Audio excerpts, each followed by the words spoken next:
Chair Sampson, we're ready to begin. Thank you, Rachel. Good afternoon, everyone. Welcome to all my favorite Free Expression Committee members. We appreciate you all being here today. The Committee on Free Expression meeting is called to order. Rachel, will you please confirm for the record that we have a quorum? Yes, Chair Sampson, we have a quorum. Thank you. I want to start today's meeting by thanking all of you for joining us and for your comments on the report. After we approve the minutes from the last meeting, I'll ask Samantha Blevins, as part of the General Counsel at the ABOR office, to remind us about our open meeting law obligations. Then we will review the statutory changes to the committee and the proposed report. The committee members received the minutes from the July 31st, 2025 Committee on Free Expression meeting. Are there any questions or comments for the committee members from the committee members about the minutes? Seeing none, I move the committee approve the minutes from July 31st, 2025 meeting. Is there a second? I'll second. Second from Ms. Dysart. All those in favor say aye. Aye. Any Aye. Any opposed say nay. Any abstentions? The motion carries. The second item is a review of Arizona's open meeting law. Sam, will you please provide the committee with a review of the open meeting law? Hi, the Free Expression Committee is a committee of the Arizona Board of Regents, and as such is subject to Arizona's open meeting law. This means that all meetings of the Free Expression Committee must be public meetings where the public can attend, like this virtually. Our meetings must have written minutes or recording that are available within 3 working days after a meeting. Our notices and agendas must be available and posted 24 hours before the meeting. Our agendas must list the specific matters to be discussed, considered, or decided, and we can only discuss, consider, or decide what is on that agenda. This committee needs a quorum of 9 or more committee members to meet or take legal action. We have that quorum. And this committee cannot engage in committee business if not in a public meeting, and that includes communication via email. There are penalties for violating open meeting laws, which range from the nullification of legal action taken in a meeting to civil penalties to removal from office. I am happy to answer any questions. Thanks, Sam. Any questions or comments from the committee members?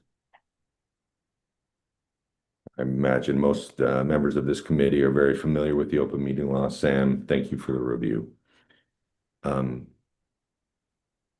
Item number 3 is a review of the statutory charge to the Committee on Free Expression to submit an annual report. Sam, please proceed.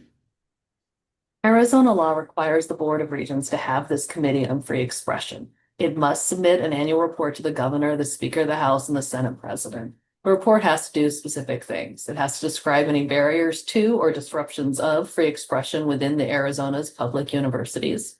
It has to describe the administrative handling and discipline related to those barriers to and those disruptions of free expression at our universities. It has to describe any difficulties,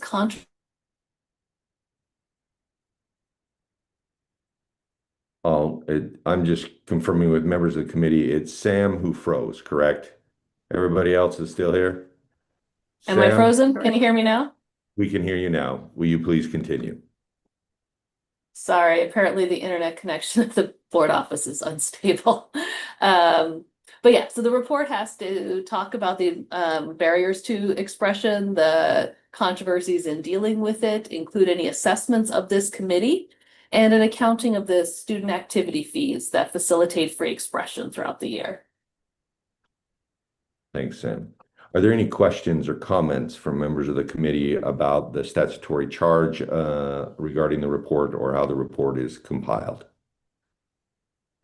Again, many of the committee members here and their teams are those who provide the information and compile the information. So I imagine there's not a lot of questions or comments at this point, which leads us to our last item, which is a review of the draft 2026 statutory report. Sam, Will you please give us an overview of that report? The 2026 draft report has been shared with the committee members and it's on the committee materials on the ABOR website. The report contains the following information in a lot more detail, but it discusses how the board doesn't tolerate barriers to or disruptions of free expression. It specifically discusses how all three universities experience campus conflicts and how they resolve them while allowing free expression to go on.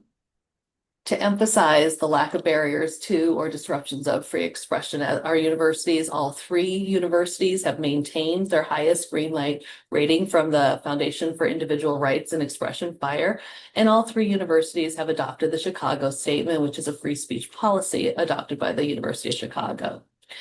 The report also notes that in 2026, all three universities were ranked in the top 15% nationally by FIRE in its annual college free speech rankings, and ASU was ranked in the top 10%.